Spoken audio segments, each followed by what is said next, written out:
actor Courtney B. Vance talking about now his upcoming television film, Whitewash, the Clarence Bradley story. We told you it'll air April 21st on Showtime. Also joining us now from Los Angeles is Abbey Mann, executive producer and screenwriter of the project.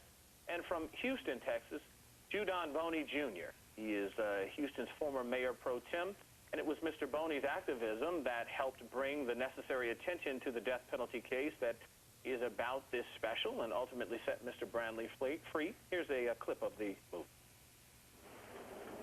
They beat you, didn't they? You let them win before you even began to fight. I don't want to fight. I don't want to hope, and I don't want to feel anymore. Then go ahead. Die. Go on. But you won't just be letting yourself down. You'll be letting your people down. That is some of this gentleman's work, and for those who are familiar with Oz, they will be familiar with Mr. Walker there, who plays Mr. Boney, who we'll be talking about in just a moment. Courtney, give us a brief synopsis of what this story is about. A young man, janitor, who was just minding his business in doing his job, and ended up being in the wrong place at the wrong time, and was wrongly accused of rape and murder of a young lady, and the Texas justice system just railroaded him right onto death row, and where he remained for, Mr. Boney, what, 8 years? Almost 10 years. Almost 10 years. Yeah, and as we say, the death of a white woman there. Mr. Boney, let me ask you, as relates to what Hollywood does sometimes to a story and what you live through, I'm sure you've seen the project. How true is the project to what was real? I haven't seen the movie. You have not yet, the finished but cut. I have to say that Abbey Mann and I have become very, very close throughout the 4 or 5 years he's been working on this project. If anybody can bring a story that is this explosive, this powerful, this dramatically significant to the system in some way that keeps the integrity of what this case is all about, it's nobody but Abbey Mann, and that's one of the reasons why I was so supportive of the project. Mr. Mann, as I read material on you and I looked at the projects you've been involved with, let me just read a list. Judgment at Nuremberg, the Marcus Nelson murders, that was a plot for Kojak. Murderers Among Us, the Simon Wiesenthal story, the McMartin case. Why do you, sir, take on these kinds of projects, obviously near and dear to your heart, that you want to bring them to a wide audience? Well, I don't know. I guess I'm foolish enough to think that not only I like to do entertainment, but get my shot in trying to make the world a better place. Incidentally, Ed, I like your work. I like what you did with the Simpson matter. Oh, well, thank you, sir. I appreciate that. That was a hard thing to do, and you had to walk a fine line. You did it very gracefully. Well, I appreciate that. We tried our best. Mr. Boney, let me ask you, as relates to the idea of railroading black men in your activism, were you at all reluctant to get involved with the project initially? And when I say project, I mean the real-life project, the Yes, real-life process of this. Exactly. So, no, I was not. I was asked by the Brandley family, through Reverend Ozell Brandley, the older brother who represented the family, to get involved specifically with this case at really its darkest point, which is essentially the fall of 1986. I didn't need to do anything but read, quite frankly. He came to my home on a Sunday evening. He'd been recommended to me by family friends. I had helped to get another innocent man out of prison and had done a number of activist-oriented things in the city and across the state. And I simply read the news clippings from the Conroe Courier and could tell that Clarence Bradley was innocent. That's how blatant and obvious and racist this particular case was. And we should note that Conroe is the town in Texas that all of this occurred. Courtney, what surprised me most when they told me that we were going to do this story was the fact that this happened in the mid-'80s. When I first heard, I thought assured that this was going to be a story from the early 60s. Right. And I think people oftentimes forget that these kinds of things not only happened in the mid-'80s, but frankly could still happen today. Still happen. How did that strike you? Well, that's why this piece was so wonderful for us, because there's a little montage in there where something happens back in the a lynching or something happens back in the 40s. There's this happens. And in fact, happens to his either grandfather or his great-grandfather, wasn't it? Grandfather. Mm-hmm. And then something... and it's set ablaze. I think we have a picture of the actual... I didn't want to give too much away, but now that you said it, it was set ablaze. Yeah, no, but I mean, when you think about all of that... It's really, really graphic, and then there's, of course, the black man who was dragged. James Byrd. James Byrd. Mm-hmm. So we definitely are not naive enough to think that since just because it's 2003 that we've skirted a lot of these issues, they're still here. Mr. Mann, I know that when you take this kind of story to those who greenlight projects, it is not an easy process. Oftentimes the word is no. How did you make them feel that this was palatable enough to put on television? Well, you know, I've been trying to do something about the justice system for a long time. As a matter of fact, Ed, when I did Created Kojak, and I had, you know, there was a young black man who was falsely accused of killing two white career girls.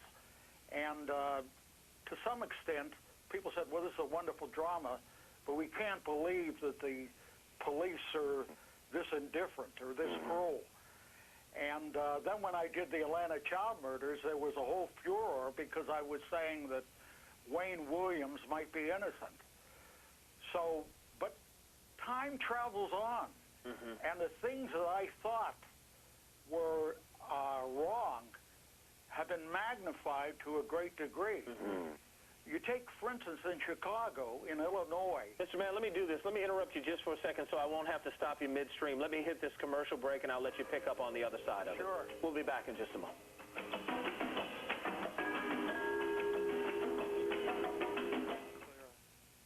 I don't know. What? Huh?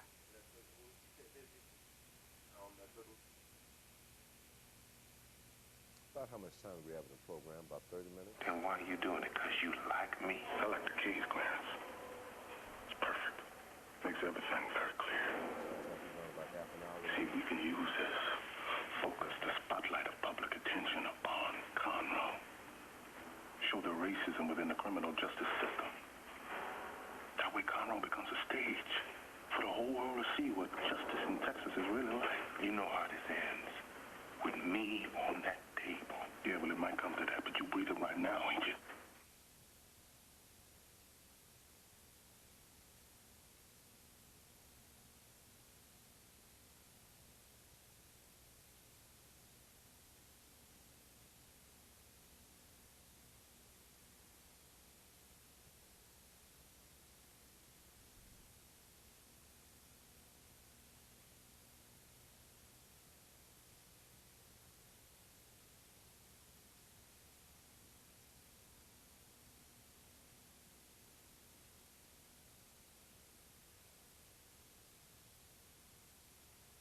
Back.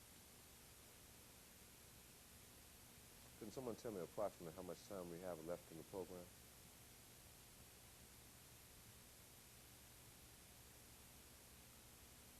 I guess not.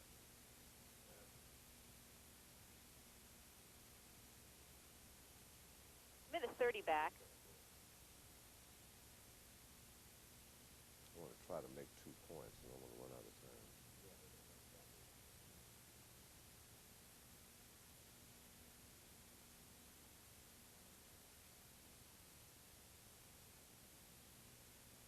Seven minutes left.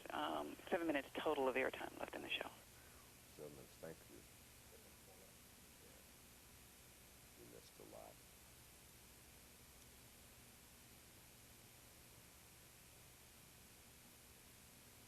1 minute back.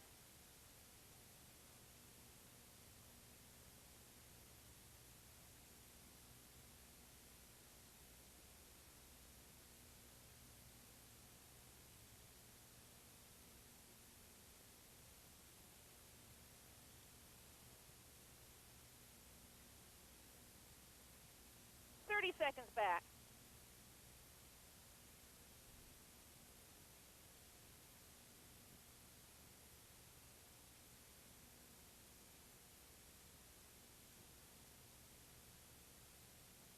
$15. 10.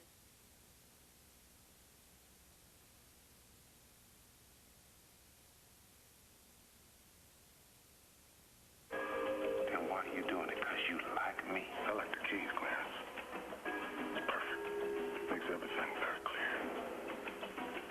See, we can use this focus to spotlight of public attention upon Conroe. Show the racism within the criminal justice system. That way Conroe becomes a stage for the whole world to see what justice in Texas is really like. You know how this ends. With me on that table. Yeah, well, it might come to that, but you breathe it right now, ain't you?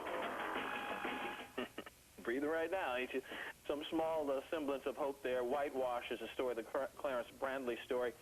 Mr. Mann, I interrupted you in the sense I was asking you how difficult it is to get these kinds of projects made for television. You've got a great track record. Was this one any harder?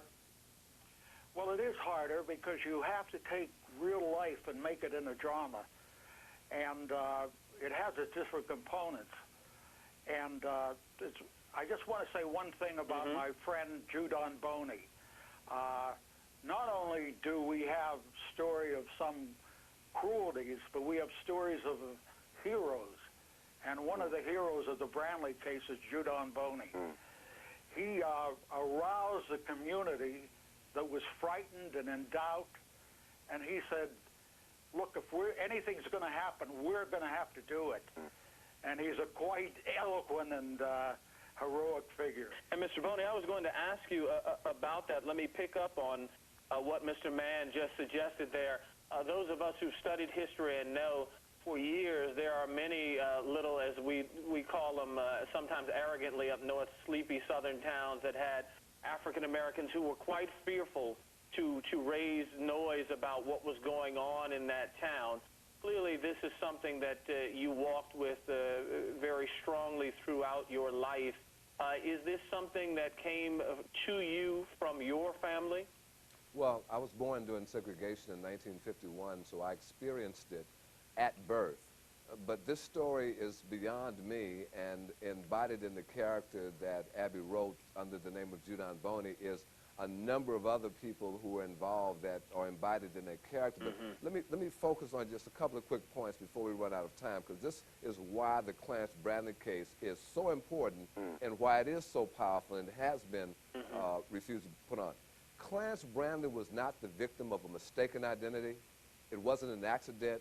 He was deliberately set up by law enforcement officials, the district attorney, the judges, and the law enforcement community as a project to convict him, in spite of the lack of evidence that even suggested him as a suspect. That's very important.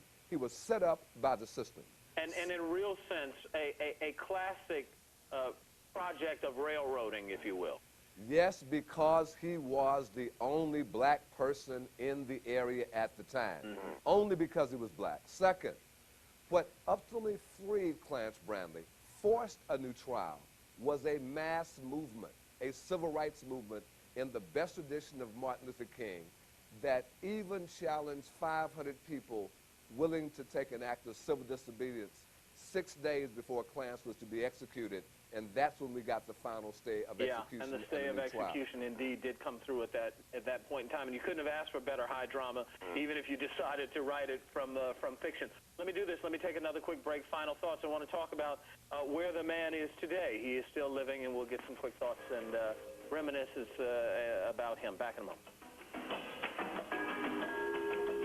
It's about a guest you'd like to see. Email us. You can reach us at BET.com and then click on the news section.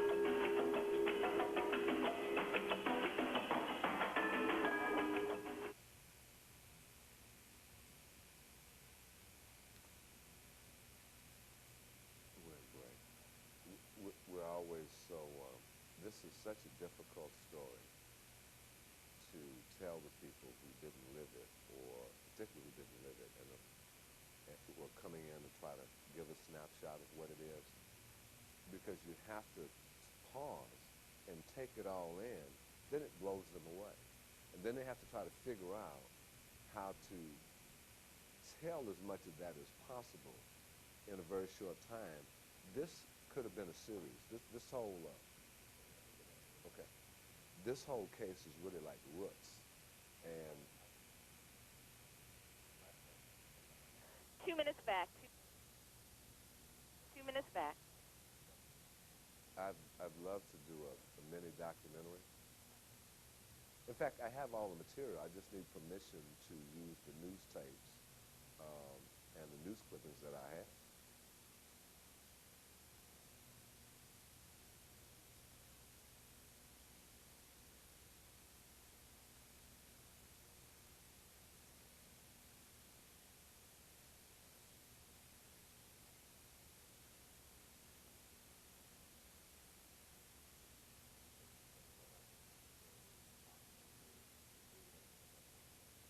A minute 30 back.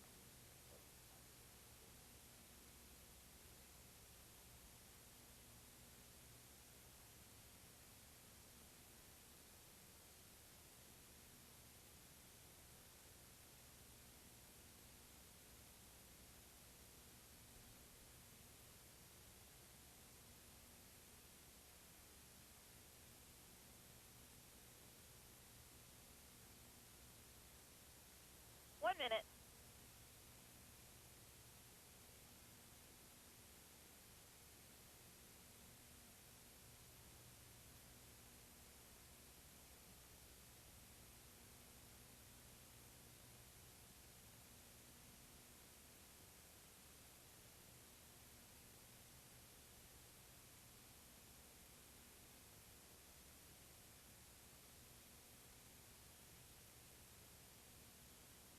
Seconds back.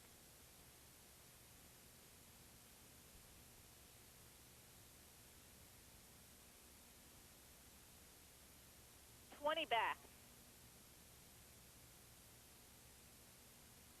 15. And 10.